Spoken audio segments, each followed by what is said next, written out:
नमस्कार, आप देख रहे हैं जन जन की आवाज़। जन जन की आवाज़ में आपका स्वागत है। देवभूमि उत्तराखंड जीवनदायिनी सदा-नेरा नदियों का उद्गम प्रदेश तो है ही, यहाँ अनेक तरह की जीवनदायिनी जड़ी-बूटियाँ, मन को मोह लेने वाले सुंदर पुष्प भी बहुतायत में मिलते हैं।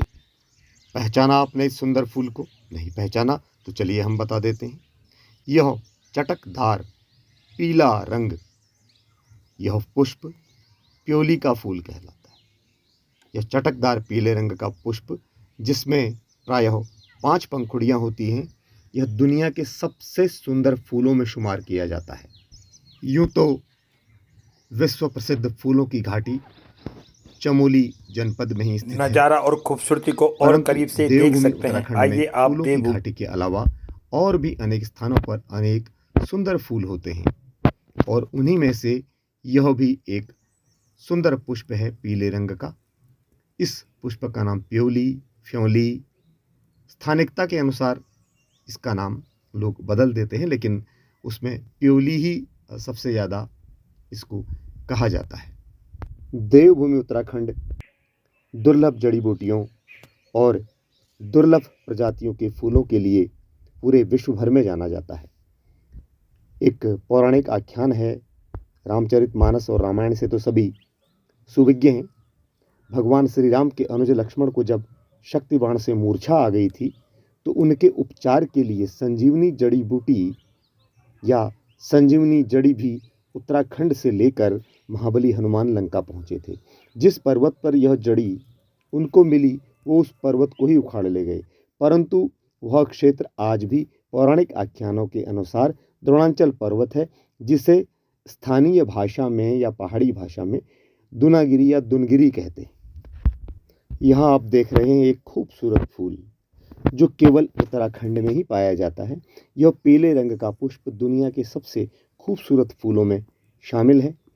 इस पुष्प का कुमाऊनी गढ़वाली भाषा में नाम है प्योली या फ्योली, जैसा कि हम पहले आपको बता चुके हैं।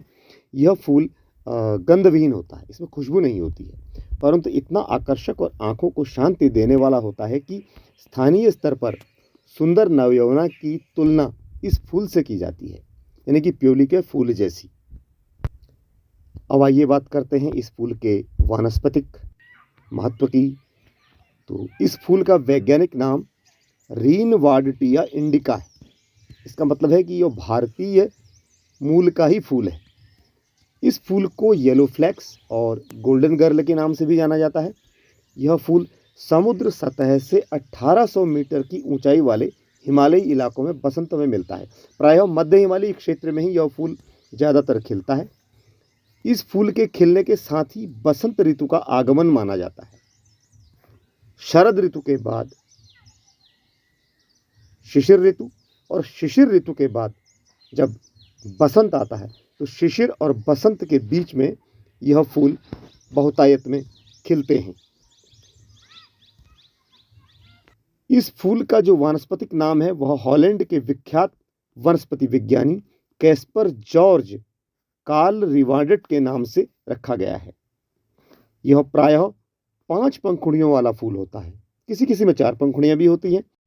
बसंत पंचमी के पावन अवसर पर यह फूल काफ़ी शुभ माना जाता है, और बसंत पंचमी के दिन इस फूल से बने रंग से ही रंग छिड़कने का रिवाज था। रंग छिड़कने से यह मान लिया जाता था कि अब बसंत ऋतु का आगमन हो गया है, और एक तरह से वह होलियों के उत्साह की एक तैयारी वहाँ से शुरू हो जाती थी बसंत पंचमी के अवसर से ही। और तब इसी फूल से रंग बनाए जाते थे, काफ़ी गाढ़े रंग बनाए जाते थे। इस फूल का रंग चटक पीला होता है। इस फूल को यदि हम बसंती रंग का फूल कहें तो ज़्यादा उचित होगा, क्योंकि यह जो चटक पीला रंग है यह बसंती रंग ही ज़्यादा कहा जाता है, या इसको बसंती रंग का फूल कहना ही ज़्यादा उचित होगा। उत्तराखंड के प्रसिद्ध त्यौहार फूलदेई के दिन इस फूल को बहुतायत में लेकर बच्चे गांव में घर घर जाकर लोगों के घर की देहली पर फूल बिखराते हैं, और बच्चों को बदले में चावल, मीठा आदि मिलता है। यह काफ़ी कोमल स्वभाव का फूल है, लेकिन आपको जानकर आश्चर्य होगा कि यह चट्टानी क्षेत्रों में भी हिमालय क्षेत्र में उग जाता है, लेकिन इसे पूजा में प्रयोग नहीं करते हैं क्योंकि यह फूल तोड़े जाने के बाद काफ़ी कम समय में मुरझा जाता है। इस फूल में अनेक आयुर्वेदिक उपचार के गुण भी मौजूद होते हैं। इसकी पंखुड़ियों को पीसकर घाव पर लगाने से घाव जल्दी भर जाता है। इस पुष्प को बकरियां काफ़ी पसंद करती हैं क्योंकि इस पुष्प में काफ़ी मिठास होती है। इस फूल को लेकर उत्तराखंड क्षेत्र में अनेक कहानियाँ प्रचलित हैं और इस सुंदर फूल को एक राजकुमारी के पुनर्जन्म से भी जोड़कर यहाँ देखा जाता है। अगले एपिसोड में हम बताएंगे उस कहानी के बारे में आपको। प्योली फूल के बारे में आपको यह जानकारी कैसी लगी हमें बताना न भूलें, और ऐसी ही जानकारीपूर्ण और अच्छी खबरों के लिए देखते रहिए जन जन की आवाज़। ऐसी ही सच्ची और अच्छी खबरों के लिए देखते रहिए जन जन की आवाज़। जन जन की आवाज़ को सब्सक्राइब कर जन जन की आवाज़ की टीम का उत्साह बढ़ाना न भूलें। आप सभी का धन्यवाद और आप सभी को नमस्कार।